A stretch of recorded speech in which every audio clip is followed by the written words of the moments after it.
beaucoup en ce moment, c'est Marine Le Pen qui est sur tous les fronts pour séduire le maximum, non sans stupidité parfois. Qu'en est-il pour vous de sa stratégie et où sont ses erreurs selon vous ? Je pense que la réponse est assez évidente. Après les élections européennes qui ont été une grande victoire du Front National, puisque le Front National est monté à plus de 25% et est devenu le premier parti de France, au moins à cette élection-là. Mais je pense qu'avec ce qui se passe au PS et ce qui se passe à l'UMP, il y a de bonnes chances que le Front National devienne le premier parti de France dans les autres élections majeures qui arriveront dans les années à venir. On aurait pu espérer que Marine Le Pen, en position de force, dise, voilà, je tends la main à tout le monde, rejoignez-moi, mais à mes conditions. Or, elle a fait des déclarations que je trouve pas dignes d'un futur chef d'État et qui montrent soit une certaine méconnaissance de certains sujets, soit une soumission qui n'a normalement pas lieu d'être. Quand elle a dit notamment que le Front National était le seul parti qui pouvait protéger les Juifs de France, j'aimerais bien savoir de quoi il faudrait protéger les Juifs de France. Alimenter la fantasmagorie que les Juifs en France seraient en danger est une escroquerie sociologique et politique. Les gens qui sont en danger en France, c'est les gens comme moi. Ce sont les patriotes honnêtes. Ce sont les gens qui sont mis en danger par la précarisation sociale. Ce sont les gens. Mais les Juifs de France ne sont pas du tout en danger en France. Ils sont heureux comme Dieu en France, selon leur propre expression. Ils ont des lois pour les protéger dans tous les sens et qui en font d'ailleurs l'avant-garde de la République. Je crois que Valls l'a dit. Et toutes les lois antiracistes, Pleven, sans parler de la loi Guesso, etc. Et ils sont socialement, en général, les gens les moins atteints par la logique néo-capitaliste et par la logique économique du nouvel ordre mondial. Donc dire que le Front National serait là pour protéger les Juifs et sous-entendre que les Juifs seraient en danger est stupide et malhonnête. Oui, j'ai dit une chose qui me paraît très claire, c'est que s'il existe un antisémitisme en France aujourd'hui, il est incontestablement le fait d'intégristes fondamentalistes musulmans, c'est vrai. Ça ne veut pas dire, encore une fois, que je considère que l'ensemble des musulmans développent un antisémitisme. Que les choses soient très claires là-dessus. Et je considère que le Front National, étant le seul mouvement qui s'oppose de manière extrêmement claire au fondamentalisme islamiste, alors il est le meilleur bouclier de ceux qui sont victimes de cette forme d'antisémitisme. Deuxièmement, aller draguer les Juifs de France quand on s'appelle Marine Le Pen est quelque chose d'idiot pour deux raisons. D'abord parce que plus vous vous soumettez à la communauté juive organisée, plus en général ils vous répondent par le mépris. Et comme ces gens-là sont je parle des élites, pas du juif du quotidien dont je ne sais rien par définition, si je veux parler du CRIF, ces gens-là méprisent Marine Le Pen parce qu'elle est la fille de son père, parce qu'eux pratiquent le tribalisme, c'est-à-dire le droit du sang et la transmission de la responsabilité par le sang et la responsabilité collective. Ils sont tribaux, donc de toute façon, ils répondent à cette main tendue maladroite en lui crachant à la gueule. Et si on pense que c'est une démarche électoraliste, elle est stupide, car l'électorat juif n'existe pas. D'abord, il y a quelques centaines de milliers de juifs qui votent en France, et ils votent plus ou moins à droite, plus ou moins à gauche, et même s'ils votent un peu Front National, ça peut constituer au maximum 100 000 votes. Donc en fait, quand Marine Le Pen dit ça, elle n'est pas dans une logique électoraliste pour élargir son assiette électorale, parce que sinon elle draguerait les musulmans, qui eux sont des millions à voter.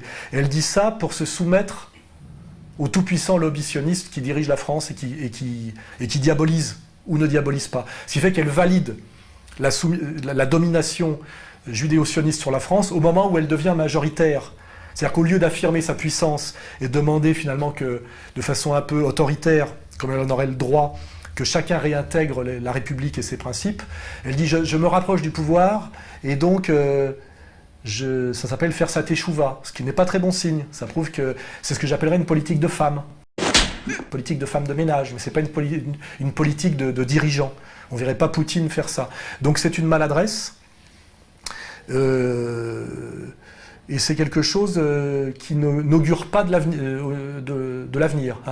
Ça traduit peut-être ce que c'est que la vision politique d'une femme. C'est-à-dire c'est une vision sans phallus. C'est-à-dire que pour une femme, prendre le pouvoir, c'est négocier avec celui qui l'a. Je devrais porter l'armure, et toi, les jupes. Le père, le mari, le patron, c'est jamais prendre réellement le pouvoir.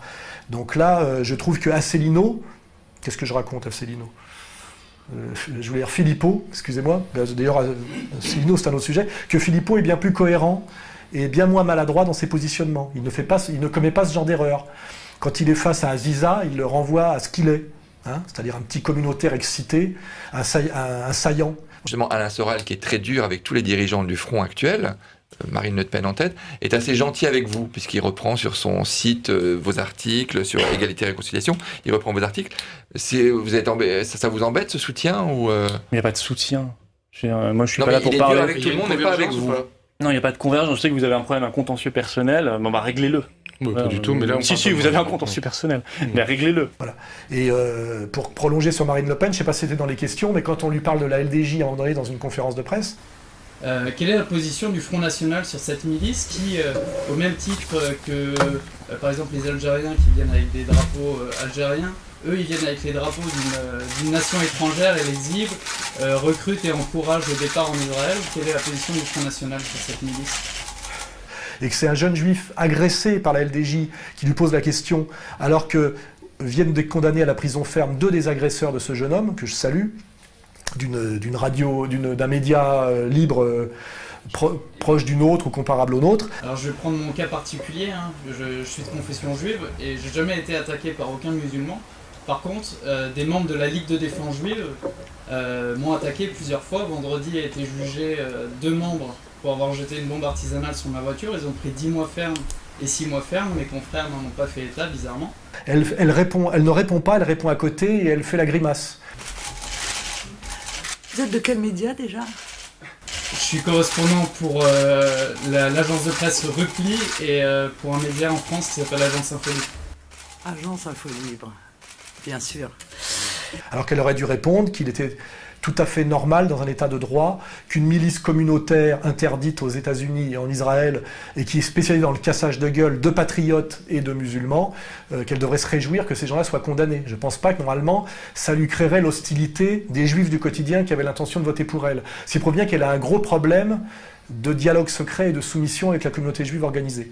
Ce qui n'est pas bon signe, ça nous renvoie plutôt aux espoirs et au positionnement de son conjoint Louis Alliot, qui lui effectivement rêve sans doute un jour d'aller à la gamelle, effectivement, et de dire voilà, nous pesons suffisamment lourd aujourd'hui pour que vous nous adoubiez, vous voyez, comme parti institutionnel.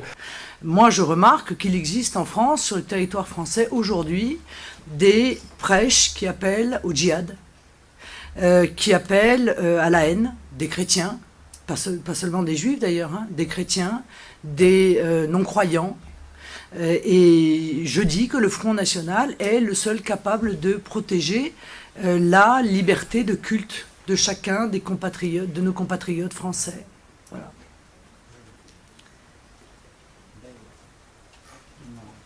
Si c'est ça, leur vision de la politique, rejoignez Égalité et Réconciliation. Nous, on est dans la résistance, on n'est pas dans la collaboration. Là, ça s'appelle rejoindre la collaboration.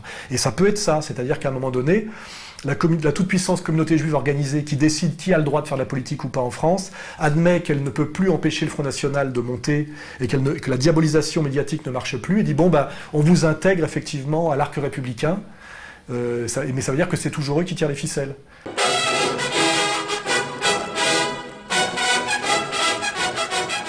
Ça ne s'appelle pas prendre le pouvoir, et ça ne s'appelle pas rétablir la République. Voilà. Donc je suis très clair sur cette question-là. Autant Philippot a été cohérent dans tous ses positionnements. Bonjour à tous, bonjour Florian Philippot. Bonjour. Une manifestation de militants pro-palestiniens a dégénéré hier soir à Sarcelles, après celle à Paris samedi. Qu'est-ce que vous pensez de ces manifestations ? Ce matin, le ministre de l'Intérieur, Bernard Cazeneuve, dénonce des actes, je cite, graves et antisémites. Est-ce que vous soutenez le gouvernement dans cette volonté de fermeté ? Je pense que l'interdiction n'est pas du tout la solution. Je pense que c'était même la pire des solutions, parce que interdire une manifestation, c'est évidemment inciter certains, les plus radicaux, à y aller non plus pour manifester une opinion politique tout à fait légitime, mais pour défier l'État. Voilà. Vous êtes montré très sévère hier avec Manuel Valls, qui commémorait la cérémonie justement en mémoire des victimes du Veldi. Vous avez dit sur votre compte Twitter, justement, à son sujet, Manuel Valls, je cite, « Croit-il que c'est en humiliant sans cesse la France, en bafouant son honneur, que celle-ci aura un jour envie de lui ?» Ça veut dire quoi ? Premier ministre qui a dit hier, Manuel Valls, je cite, « Le déshonneur de la France, c'est d'avoir été complice de l'occupant. » Vous n'êtes pas de cet avis ? Ça veut dire quoi l'expression complice de l'occupant ? C'est un non-sens total. Pour vous, l'État français, la France n'a aucune responsabilité dans ce qui s'est passé lors du... La France était à Londres et il y avait un pays occupé. On n'est pas complice de l'occupant, on est victime d'un occupant. Voyez, et je crois que entretenir la haine de la France, parce que c'est bien cela, entretenir la repentance à un degré maximal, ce qu'avaient refusé les présidents de la République jusqu'à François Mitterrand inclus. Et c'est la voie détestable ensuite ouverte par Jacques Chirac, puis Sarkozy, puis Hollande, et maintenant aggravée de manière disproportionnée. C'est un concours, en fait, c'est un concours de repentance. C'est qui crachera le plus sur la France, qui insultera le plus son histoire et son passé. En 1995, de la part de Jacques Chirac, de reconnaître, je cite, la responsabilité de la France. Bien sûr, parce que c'était faire fi des circonstances qui étaient tout à fait exceptionnelles, et c'était oublier aussi que la France était le pays qui avait sauvé le plus de juifs en Europe. C'était un pays qui s'était comporté de manière... Alors bien sûr qu'il y avait eu des dérives, bien sûr qu'il y a eu la collaboration, et tout le monde le sait. Mais il y a eu aussi des actes héroïques, des actes de résistance, et sûrement plus qu'ailleurs en Europe et dans le monde, et ça on ne le dit plus jamais. C'est à qui tapera le plus sur la France, sur son histoire, sur sa dignité, sur son honneur. Je trouve ça lamentable de la part de responsables politiques français. Pourtant, Marine Le Pen montre là-dedans qu'elle fait de la politique de femme. Voilà. Parce que j'insiste là-dessus. Je suis effectivement, j'ai lu Otto Weininger et je suis un penseur aussi qui pose des questions de la tradition. Ce n'est pas pour rien si la soumission généralisée à la toute-puissance sioniste derrière le nouvel ordre mondial amène des Merkel et amène des Hillary Clinton. Hein. C'est pas pour rien. Hein. On délègue le pouvoir aux femmes, aux jeunes, hein, aux enfants, aux femmes, effectivement, qui est une manière d'empêcher la réelle prise de pouvoir. Voilà. Poutine, c'est autre chose, vous voyez. Poutine, c'est pas Marine Le Pen.